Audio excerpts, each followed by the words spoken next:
Hello everyone. This is United Nagas. Today we gonna talk about the short history of Konyak tribe of Nagaland. We believe, making this video on those topic, where it is important to have basic knowledge about the subject. So that, the younger generation will aware about their culture, and tradition of their ancestral, which help the structure, and foundation of our people, and our society. One of the most distinguished, and major tribe of Nagaland is the Konyak tribe. The great legends, that the tribe is known for is one of the main reasons, they are so feared around the area. They can easily be distinguished, due to their large pierced ears, and honorary tattoos that cover most of their faces, chest, hands, arms, and calves. A facial tattoo in a Konyak community, is achieved only after one severs the head of an enemy. Other unique practices that the tribe is known for are things like gunsmithing, iron smelting, gunpowder making, and other brush works. They are famous for making the traditional machetes that are known as jinglao and other wooden sculptures. They inhabit the Moon district, land of the Onks of Nagaland. The Onks and the Wungs are the chieftains of the community, who are held in very high esteem. They are probably the largest population among the Nagas. They also inhabit the Chenglong, Lungding, and the Tarap districts of Arunachal Pradesh. The Sib Sagar district of Assam, and some parts of Myanmar, are also occupied by the tribe.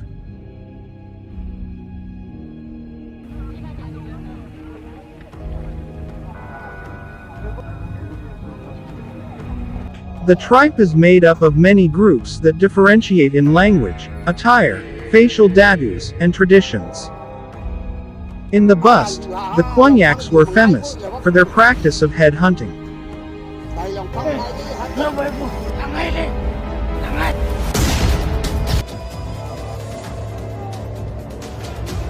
A rite of passage for young boys of the tribe was to present the decapitated heads of the rival tribe members into the community.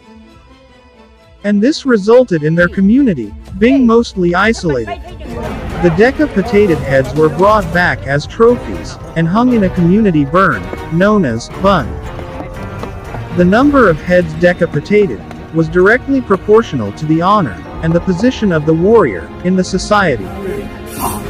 The expeditions of head hunting were founded on traditional codes of honor, principles of loyalty, and certain beliefs about sacrifice that one had to make.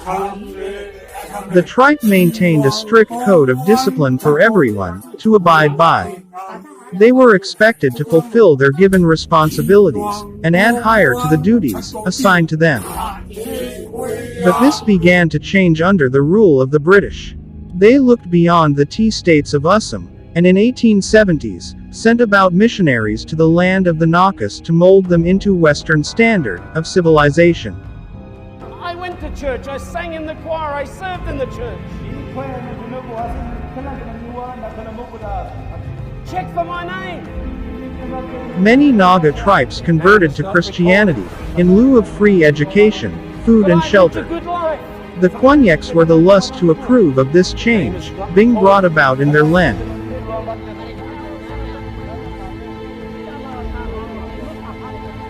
The Konyak Nagas believed in their own religion, Lungjing Bisao Te Kumpu. A Konyak scholar, who would be called Yanung, would call his tribe religion to be animism. The kind of animism they practiced involved shamanism, supernaturalism, lycanthropy, and superstition. They believed in the spirits and the energies that made the world go round. They believed in manifestation and in goop, as well as corrupt spirits that affected the happenings of the world.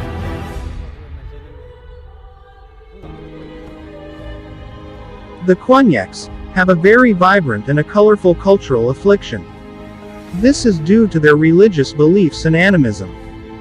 There is hardly any difference in their religious beliefs and their cultural practices, because of how closely interwoven these two aspects are in the lives of the Konyaks.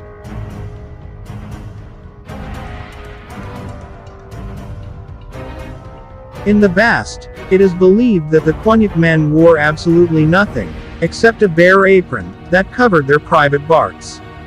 Even the women were known to wear only a 10-inch long skirt, to cover their bottom area. Instead of clothes, they adorn and cover themselves with ornaments, such as headgears, armlets, necklaces, earrings, bracelets, cane leggings, and more. This attire that I'm wearing is the rich traditional dress of the Konyak girl called... In the modern times, the Konyak men dress themselves with a sash about 10 inches long around their chest, which has a special pattern embroidered to it, along with a long apron that covers their private parts along with exquisite and extravagant adorations on their bodies. The Konyak women wear a sleeveless blouse, along with a long wrap-around skirt that reaches 5 inches below the knees, along with grand ornaments to adorn their neck and head. The Konyaks celebrate 3 major festivals, that is, Aolang, Linghamo, and Auni. The Aolang Festival is one of the most important festivals. This marks the beginning of a new year. It is celebrated from the last week of March till the beginning of April every year. This festival entails community service, such as clearing footpaths, construction of watchtowers, and other such community works. During the course of the festival, it is forbidden for one to go near the fields, and so, it gives them time spent on celebrating and feasting grandly. The Linghamo festival is mostly celebrated in the fields of the families. This is a festival to celebrate the newly sprouted paddy and other vegetations. This harvest festival is celebrated with much joy and vigor.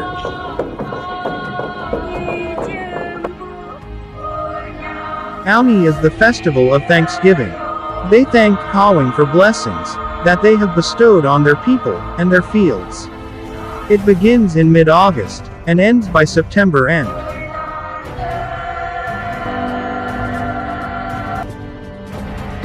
Pork and mithan meat are extremely enjoyed by the Konyak, along with rice and other leafy vegetables.